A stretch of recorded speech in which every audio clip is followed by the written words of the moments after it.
tidak punya PS Pro. Yang saya tahu, saya dulu juga pernah kata pusat saya ngurusin jadi activity berupa salah satu produksinya adalah produksi PSO. Jadi PSO itu adalah hak prerogatifnya pemerintah, disesuaikan dengan budget yang disediakan oleh pemerintah. Dan biasanya pertimbangannya adalah efektivitas dari penggunaan PSO tersebut. Jadi kalau untuk angkutan kereta api yang dirasa sudah tidak perlu PSO, mereka cabut dipertimbangkan dari dana PSO yang punya. Makanya tidak semuanya bisa betul. Sekarang tahun ini itu makin sedikit lagi PSO yang diberikan. Jadi kalau masalah PSO kita nggak bisa banyak cerita. Mungkin itu adalah sebagian besar dari kebijakan dari pemerintah sendiri untuk kereta api mana yang mau PSO. Sekarang pemerintah lebih concern untuk menghidupkan kereta api perintis. Jadi dana PSO-nya banyak dimasukkan ke sana. Seperti bikin kereta api dari Aceh ke Medan. Itu ada beberapa kereta api yang dibiayai pemerintah. Terus kereta api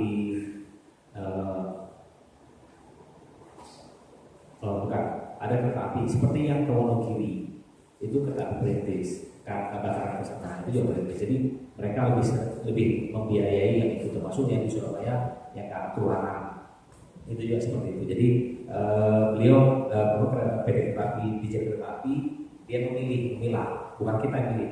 Kita mengusulkan, kita boleh mengusulkan, tapi yang tentukan untuk pemerintah. Jadi kalau Pak Progo mungkin pertimbangannya adalah dana yang terbatasnya itu dimanfaatkan seefektif mungkin. Jadi tidak semua kereta api bisa dipenuhi untuk PSO-nya. Mungkin itu. Terus kira-kira begitu ya jawabnya ya. Ya, yang kedua jadwal kereta api Progo di Jakarta dari Priangan ya. Itu 14.30 terus berangkas yang Gunawan inginnya jam 15. Jam 15 ya. Nah, saya coba hitung dulu. Kalau 15 sampai Jakarta itu berapa? Mungkin ini Pak. Mohon maaf sebenarnya mungkin.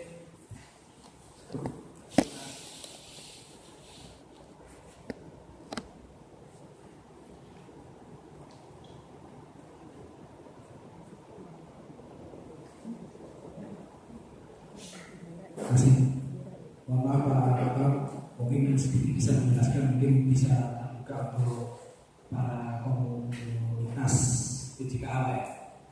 Kemungkinan kita mengakomodir semua. Sebenarnya produknya itu saat kita masih punya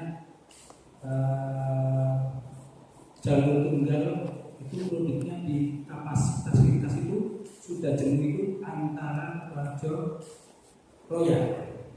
Setelah itu masuk Kroya Purwokerto itu masih second ya. Nah, kalau sudah masuk double track kita masih bisa bagus Pak. Setelah itu kita masuk di segitiga di Derbagu Jakarta.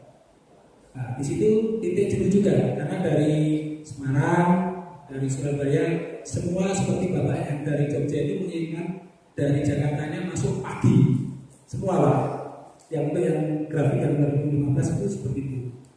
Di satu sisi lagi nanti pada saat masuk di Bekasi itu di sana komunitas KRL itu mintanya tidak terganggu dengan jarak jauh. Kemarin KPK yang grafik 2015 itu diusahakan jarak jauh itu masuk Jakarta sebelum KRL. Nah, kan kita mengakomodir semua, tidak bisa seperti Jakarta. Dan mungkin nanti hubungan dari pemerintah ini kan Jakarta nanti itu ada double track. Jadi nanti KRL khusus tidak mengganggu ke arah jarak jauh. Mungkin di depan kita bisa mengakomodir yang Bapak inginkan. Itu mungkin Pak. Nanti perkembangan karena kreditnya ini di Jakarta Barat juga kredit, di Jakarta Pasar Senen juga kredit Pak. Antrian banyak Pak, seperti itu ya. Mungkin bisa dimaklumi Pak. Mungkin kalau ke depan insya Allah nanti kalau masukan dari komunitas ketika Jogja kalau memang hanya berubah, tapi nanti perubahannya di sana tetap masuknya sedikitnya jadi masalah juga nanti. Itu kita kan banyak komunitas yang di situ Pak ya. Ya mungkin nanti ke depan kalau double track yang Bekasi masuk ke jantung Jakarta, insya Allah kan komuter yang Bapak inginkan lebih sore sampai sana pagi itu bisa Pak. Itu yang bisa kami jelaskan Pak. Untuk sementara waktu ini seperti itu Pak. Karena produknya memang di antara Gambir, sama Bekasi, Jatinegara sudah bisa semua. Terus nanti di Manggarai juga bisa seperti itu Pak. Ya, jadi dari seperti itu Pak. Sudah kepadatan memang kita harus mengakomodir semua Pak. Untuk berangkat yang tahun 2015 itu yang saya dengar isinya seperti itu kemarin. Karena permintaan dari komunitas KRL tidak mau terganggu yang dari jarak jauh. Akhirnya yang dari jarak jauh dari timur ini diubah semua biar masuk ke sananya tidak mengganggu KRL. Itu mungkin Pak. Ya, insya Allah kita berdoa Pak.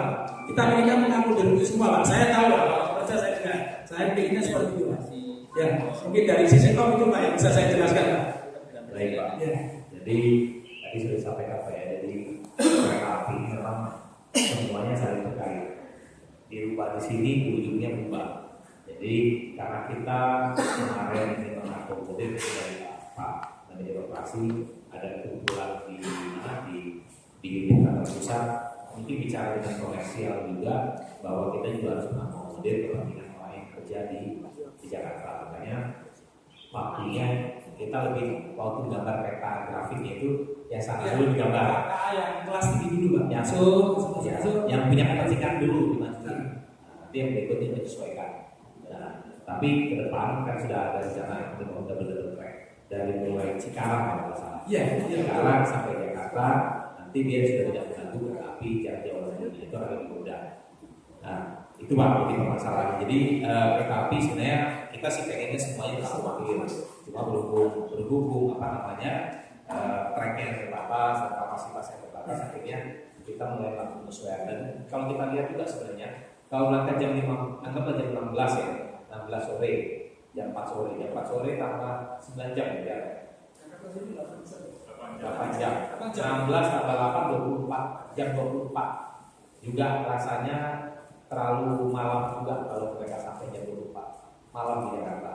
Jadi itu juga kurang pas juga ya secara komersil, bukan secara komersil, secara keamanan datang di mana di Jakarta yang belum terlambat jam 1 malam sampai juga jadi karena kita akan lebih lanjutkan seperti itu. Ya, mohon mungkin di sana Progo sering terlambat atau gimana masuknya Jakarta setelah perubahan grafik sering terlambat juga. Kalau yang sering itu Progo Pak, Progo selama ini sampai sana tepat waktu.